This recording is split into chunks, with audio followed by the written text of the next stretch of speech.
ఓం శ్రీ సాయిరామ్. ఒక చిన్న కథ. బ్రహ్మ విద్యకు అర్హత.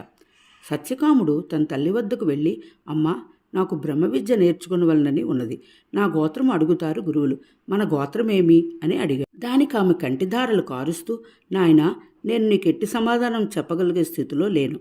నేను యవ్వనంలో ఎంతోమందిని సేవించాను. నీవు ఎవరి వలన కలిగావో నాకు తెలియదు. నా పేరు Jabala.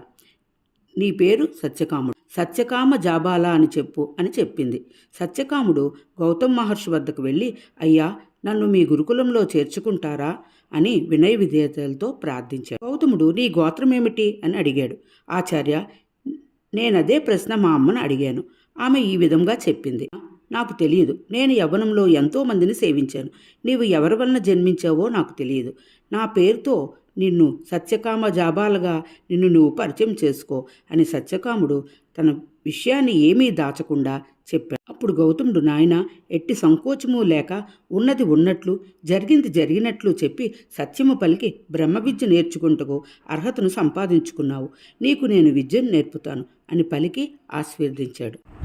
God is always with you, around you, above you, behind you and below you. ఈ సత్యాన్ని గుర్తించాలి. ఎప్పుడు సత్యం పలకాలి. మన స్వామి ఆ విషయాన్ని ఎప్పుడూ మనకి తెలియచెప్తూ ఉండేవారు.